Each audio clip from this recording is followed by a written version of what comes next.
يا صباح الفل عليكم، ازيكم يا حبايبي؟ عاملين ايه؟ كل سنه وانتم طيبين ورمضان كريم. تعالوا بقى نعمل فطار النهارده، نشوف هنعمل ايه على الفطار كده، حاجه تستاهل بقكم. بسم الله الرحمن الرحيم. زي ما انتم شايفين كده هنعمل شويه قلقاس كده مع بعض. لايك واشتراك بقى، ماشي؟ ما تنسوش تعملوا لنا لايك واشتراك علشان حمزه ينبسط. في الكمبيوتر. لا مش في الكمبيوتر. يلا استني بسم كده. الله الرحمن الرحيم. انت بتضير ليه؟ طبعا هنا زي ما انتم شايفين القلقاس اهوت شغال بيستوي على البوتاجاز. الخضره بتاعتنا خرطناها ضربناها في شفشق الخلاط وصفناها، هنولع عليها بقى كده.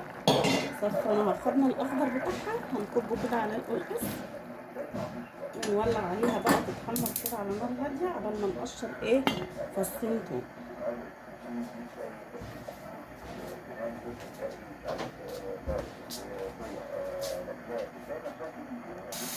هنا ولعنا على الخضره تتحمر، حطينا لها فصين ثوم بس حلوين كده وشويه زيت علشان تطلع ريحه حلوه معانا، وحاطين القلقاس زي ما انتم شايفين كده اهو ياخد ويدي معانا في السوا عبال الخضره ما تتحمر.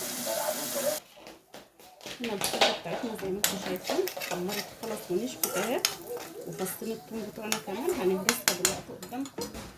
معانا بقى حته زبده هنا مع فصين ثوم، حته زبده، حته دهنه عندك يعني كده وعاملاها يعني اللي انتوا بتطبخوا منها ولا حاجه. طبعا القلقاس بتاعي زي ما انتوا شايفين يعني انا شلته من على البوتاجاز عشان كان خلاص هينهرى يعني.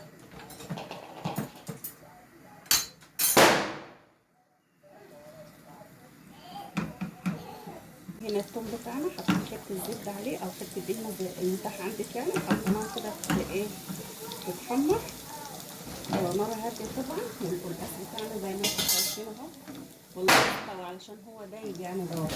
هنا الخلطه بتاعتنا احمرت اهيت ونشفت، الثوم كمان معاها هنهرسهم كده بالهرسه، هم كده كده يعني ايه متقطعين مستويين يعني مش مستهوين.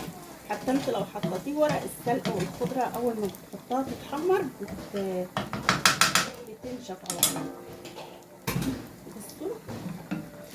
بصوا السلق عامله ازاي متقطع وريحته والله ريحته تحفه. طيب وشوفوا الطشه كمان معانا عامله ازاي. هننزل بالسلق اهو على القلقاس زي ما انتوا شايفين كده، وكمان معانا فص الثوم رخر اهو. الله الله على الروايح الجميله. هتاخد لها طبعا غلوتين كده عشان مش عايزين نهري القلقاس. بصوا القلقاس دايب ذوبان عامل زي الزبده، بصوا عامل ازاي، وهياخد له غلوتين كده بالخضره اللي حطيناها. وطبعا ظبطنا الملح بتاعنا وحطينا شويه فلفل وشويه ملح علشان الشوربه طبعا كانت مالحه معانا زي ما انتم عارفين.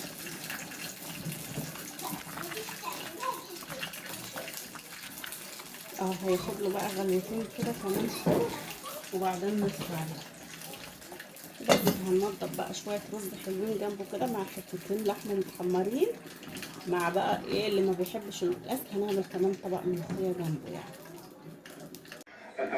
ادي كده كان طبق القلقاس بتاعنا زي ما انتم شايفين كده. بصوا القلقاس عامل ازاي، عسل والله يستاهل بقكم. طبعا ايه ريحه وطعم والله زي العسل لو جربتيه يعني بنفس الطريقه. طيب عملنا طبق الملوخيه رخر كمان على الفطار اهو، وعملنا طبق رز حلو كده زي العسل وطبق السلطه وكمان طبق المخلل واللحمه بتاعتنا محمرينها. يلا اشوفكم في فيديو جديد ومع الف سلامه.